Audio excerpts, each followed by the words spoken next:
So, you want to find out if someone's hiding something from you.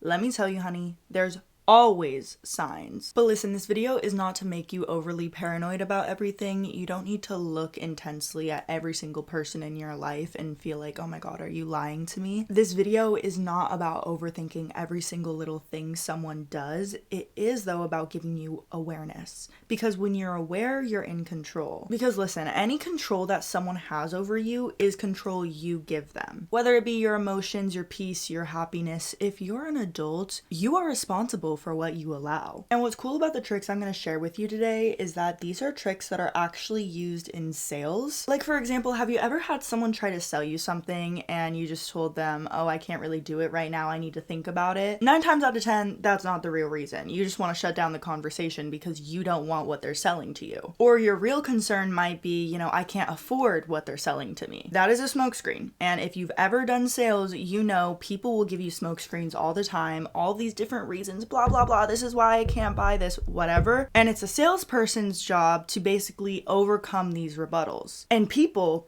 are exactly like that when they're trying to hide something from you. They'll give you surface level excuses and say, oh, this is the reason why. No, it's not the reason why. But if you sit, you're quiet, you listen, and you pay attention, you will be able to understand what they're hiding from you. If you're new here, hello everyone, my name is Natalie, and this is where I share ways I'm getting my shit together so that you can get your shit together. Today I'm just gonna be putting on some makeup, giving you guys these psychological tricks. So get out a piece of paper and let's get straight into it. Number 1, inquire. Do not interrogate. Also, just to save time, I'm not going to be explicitly sharing with you guys which products I use, but if you'd like to know, it's in my Amazon storefront in the link in the description. We don't gatekeep around here. A mistake that I've made in the past is as soon as my female intuition kicked in, I started to ask all of these questions and almost interrogate the person that I thought was lying to me or was withholding information. And while I do think communication is important, if you do think someone is being dishonest with you, you cannot show all your cards. All right, you have to be very strategic with what you tell this person. And I'm going to tell you guys exactly why, because I know some people are going to be like, no, especially if it's in a relationship context, like you need to communicate with your partner. I do think you should communicate with your partner, but do you actually want to find out? Like, that's the real question you need to ask yourself. For example, let's say you go to this person and you're like, oh my god, what were you doing this night? I know you were doing X, Y, and Z. If they did do that, they're going to immediately deny, and you're also giving them enough time to create an alibi. So for example, they can be like, I can call my friend right now. Like, bro, I was literally just with my friend. Accusing someone of something is not the way to go if you want to find out the truth. And I'll tell you exactly why. Because when people don't see you as a threat, they will automatically reveal who they are to you without you having to do literally anything. Instead, ask questions out of curiosity. Oh my god, when did that happen? Tone matters. Don't say, where were you again? Wait, where were you again? Which restaurant was it? Oh my god, I love their mimosas. This is casual conversation. This is not, where were you that night? You see where I'm going with this? That leads me into point number 2. Get very comfortable with silence. Something that freaks people out is just like blankly staring at them. And I'm not talking about like, I'm just saying like, yeah, I like literally don't know. I haven't liked her posts in months, so I don't know why it says I liked her recent post. Yeah, no, I was literally with my friends that night.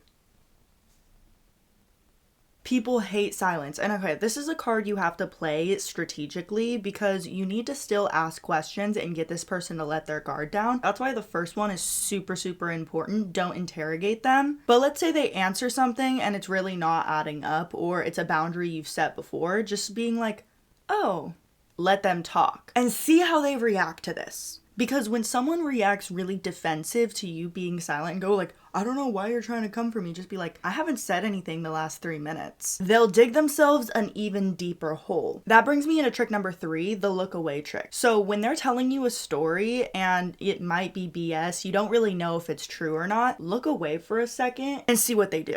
Because if they're lying, they'll keep telling details in order to like make it seem true. Red flags should be going off when someone's story has so many details that don't even matter. Now, I don't mean look away from them, don't turn your head. I just mean look to the side and see what they do. do not say anything, because your automatic reaction, especially if you hear something that you don't like, is to flip out and go, why didn't you tell me? This is not right, this, that, and the third. But doing that only makes it worse for you, and you won't find out the full truth. Number 4 is to open up about yourself to them. And I know this sounds really scary, but tell something to them that's not entirely incriminating, but something that seems like you are sharing a deep, dark secret. This is something that gets someone talking more, because as soon as they see that you're willing to be vulnerable with them, they naturally want to return that favor. But just something that you're willing to share with this person and get them to open up. It doesn't have to be a lie. It can literally be something that you genuinely experience. I also think it's good to do something that you genuinely experience, because I don't think you should just be like lying for no reason. I'm the type of person that does believe in integrity, so everything you do, all of these tactics, you can still be a person of integrity and use these tactics. Tell this person a regret you have. Tell this person a mistake you made. This doesn't work on everyone, but it works on the right person. Number 5 is to repeat back to them exactly what they said. People like to be heard. So if you are telling someone exactly what they said back to them, it builds rapport. It makes them feel like you understand them. This is also just a really good habit to have in general, because the more you repeat back to someone what they just said, you can't get confused on what they meant by it. It'll also help you remember certain details if later on someone tries to gaslight you into thinking that you're remembering things wrong. Number 6 is to mirror back to them their movements. So if they're crossing their arms, you can cross your arms. Or they tilt their head one way, you tilt your head that same exact way. When we are interested in what someone's talking about, we typically naturally do this, but when we're actually disgusted by what someone's saying or we're suspicious of them, we tend to have closed off body language. And so opening up your body language or mirroring back to them what their body language is tricks their mind into feeling psychologically comforted by you. This is actually something interrogators use when they're trying to get them to confess. Another thing they'll do is they actually position them in a corner of a room. So if you do have a possible way of doing that, like let's say you're near the living room and you decide to take the seat that's closest to the door and they're more on the inside, that actually gives you a little bit more of leverage. Number 6 is to ask the question, why do you think that? Now, obviously all of your questions need to be related to the topic at hand, but using the question, why do you think that, really helps in basically proving someone wrong. Because whatever justification they're going to give you on whatever their mistreatment is or whatever the situation is, they will be put on the spot in order to basically explain themselves. And if they keep dodging the question, these are the things you need to pay attention to. In scenarios where you're trying to find out things, responses to these things matter. Do they dodge the question all the time? If you ask a specific question and they bring up a completely different topic, they're trying to direct the conversation and bring up another problem so that you focus on that problem, not what you're asking of them. But again, you do have to be strategic about it. Bringing up the question again might not work if you're really trying to figure out something. You just need to mentally know, okay, this person is not trying to answer this specific question.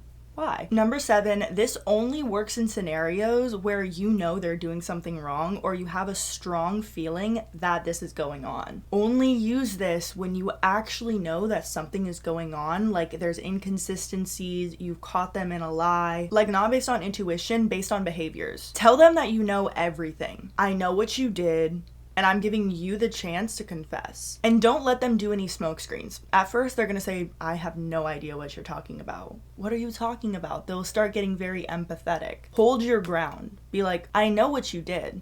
And so it's either I'm gonna get up and get my things and leave, or we're gonna have a conversation. Only do this in serious scenarios. I swear, like, don't be applying this scenario into like friendships or stuff like that, because imagine you're a friend and you actually weren't doing anything and someone comes up to you like, I know what you did, and you actually didn't do anything. Yeah, like have this be a situation where you know someone is playing you. If someone does have a guilty conscience, this is when they'll confess to it. Number 8, downplay the drama. So let's say you actually do tell this person that you know everything and they confess this to you. I'm not saying to downplay it and accept negative behavior. I'm just saying don't react emotionally. Do your best to save all of the emotions you're feeling in that moment for your best friend, for your journal, for somebody else. Because in those moments, that is when you're the most susceptible to like manipulation, especially if it's like a cheating type scenario. Like, let's say this person cheated on you and you start crying. You're just going to accept like whatever they tell you because you're in a very fragile state. If you don't do that,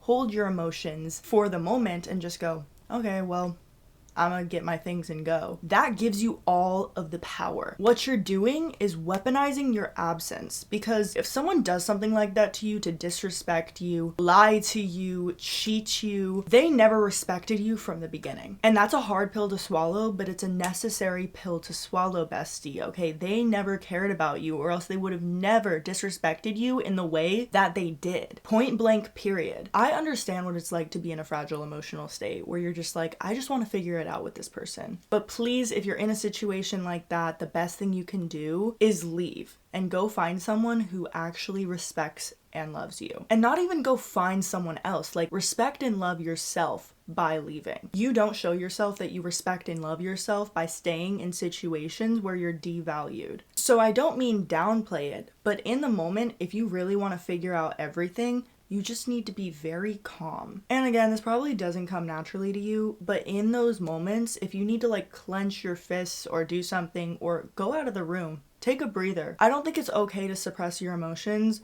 but I do think that it's beneficial to take the space that you need, especially from a person who won't be able to take care of your emotions in that moment, because they're the one that did that to you. Like, their actions are what caused that emotion. Number 9 is to use third-person framing. So, for example, if you feel like this person is doing something but you don't have concrete proof yet, ask them questions like, what would you think if someone did this? And describe the situation that you feel like they're doing to you. Don't start an argument over this, just see their genuine response. Because sometimes people need to understand that their actions are actually like genuinely impacting you. And sometimes people know their actions are genuinely impacting you, but they don't care. They don't care about you. Their answer will tell you the difference. And number 10 is to understand what they don't say. And what I mean by that is people usually don't lie by saying like outright lies. People lie by omission. So they will leave out certain details. They withhold things in order to protect your feelings, but all they're really doing is protecting their own feelings. And so that's what you really need to understand, because oftentimes if someone is like hiding something from you, the idea is they're hiding something from you because they think it's going to hurt you. But people who are actually doing those actions, right? If someone is hurting you, they just don't want to feel the consequences to their actions. But that's what they'll think in their mind. Oh, well, I'm not telling them this thing because I want to protect them. No, you want to protect yourself because your actions are inflicting harm on this person. If it pertains to you and is something that is actively hurting you in your life, you deserve to know. My last point for today is to listen to yourself. If someone came up in your mind during this video, listen to that little voice in your head. I'm not saying to be delusional, but I'm just saying that oftentimes our intuition picks up things that we don't even know. Real quick, I'm just gonna go over the difference between intuition and fear because it's something that I've struggled with a lot. Sometimes the things we're paranoid about, we can't tell if it's our intuition or if it's just our fears. And I really don't know everything, but for myself, what I've realized is intuition has evidence over time.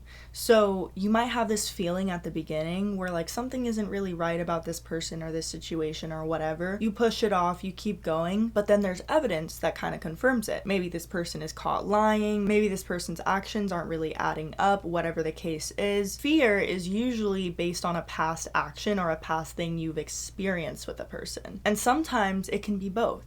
And that's what's so hard about deciphering intuition versus fear. But typically the feelings of fear come up when you attach your identity to a certain outcome. So fear comes up when you feel like your intuition is going against a desired reality you want. Let's say you want to be with this person, but you fear that they're cheating on you. Your intuitive feeling might be telling you, hey, something's not adding up here. I'm not feeling secure in this relationship. The actual problem might not be they're really cheating, right? Like, you have to explore it. You have to be aware of certain signs that something is happening behind the scenes, but the fear comes up because you are attached to this person. And so what you do in those moments where you feel fear is you reaffirm yourself. I'm not dependent on this person. I am worthy of love, I'm worthy of respect, and I'm worthy of loyalty. Anyone who shows me anything but these things isn't meant for me. Affirming these things to myself has helped me a lot when certain intuitive feelings bring up fear, because sometimes it's not like an internal knowing if the intuitive thing you're feeling is against what you really desire, right? Like, sometimes it's like that. But recognizing that, like, you are giving the situation power by obsessing and giving their actions so much room in your life, like, if they do that, then they weren't for you. I love you guys so much, and be sure to go check out my Skool community. A quick announcement, my Skool community is going to be closing on the 19th of May and moving to a Discord server. So personally, I didn't really like how the Skool community had the classroom section. I just felt like I was putting up a lot of barriers for people to be able to see my digital products. A lot of you might not even know that I made digital products. But yes, besties, I have multiple challenges of exclusive content that you guys can go and work through, daily worksheets, daily videos. My 7-day confidence challenge is already up on my Beacons link, so you guys can go check that out. But I still love having the Get Your Shit Together community. I just wanted to try out Skool, see if it was a platform that I enjoy. I appreciate every single one of you for being able to come on and be a part of that community. It really meant the world to me, but I found that I don't really have the time to dedicate to manage the community as of right now since I'm still in college. So on Discord, I feel like it's more laid back. It's something that everyone can still go to, share their wins, share the ways that they're leveling up to the best versions of themselves. So I hope to see you guys over there. Thank you guys so much for tuning in, and I love you guys so much.